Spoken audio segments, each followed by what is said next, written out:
before the bells, before the markets wake, before the first boat cuts the Thames. London is already breathing, not clean air. A damp, crowded breath trapped between timber walls, pressed into alleys so narrow the sun barely reaches the ground. In the 14th century, this city wasn't just vulnerable to disease, it was built for it to spread.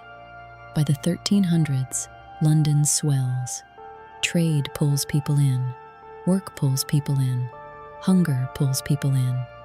The Thames is the artery of the kingdom. Boats, barrels, livestock, cloth, grain, and along that river the city tightens like a knot. Crowding isn't a detail, it's the first ingredient.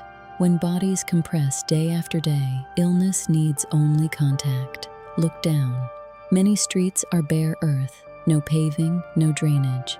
Rain turns them to paste, mud mixed with animal droppings, rotting scraps, and human waste.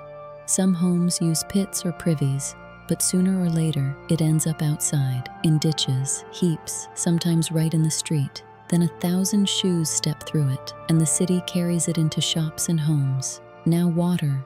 People draw it from wells, conduits, and the river itself, hauling buckets through crowds that never thin. But waste doesn't stay separate.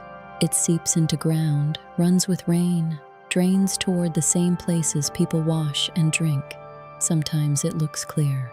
Sometimes it tastes fine. But sickness doesn't need to look like anything. One contaminated source can bloom into a neighborhood outbreak in days. Step into the market, the city's beating heart. Tight lanes, loud voices, hands everywhere. Coins change palms. Bread is torn. Knives cut meat that can't be chilled.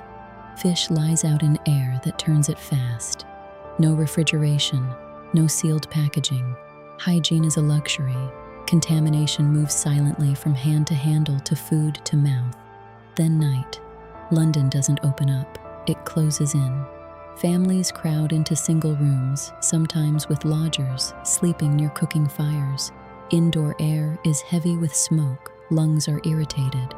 Coughs linger, and pests are constant. Rats in grain stores, fleas in bedding, lice in cloth, already there, waiting. Morning returns, and the city gathers again. Workshops, taverns, guild halls, churches, places built for mixing. And when sickness appears, most can't stop. If you're poor, staying home can mean no food. So you keep working, keep selling, keep showing up, sharing air, tools, cups, space. Why couldn't they stop it? They didn't know what they were fighting. They had theories, bad air, imbalance, but not germs. And even when officials tried, London grew faster than solutions. Trade kept reintroducing illness again and again. The terrifying lesson is simple. Disease spread fast, not because people were foolish, but because the city made exposure normal. Drinking, buying, walking home, ordinary actions, inside an extraordinary machine. And when a major epidemic arrived, London wasn't just unprepared, it was ready, and the city kept breathing, until breathing itself became dangerous.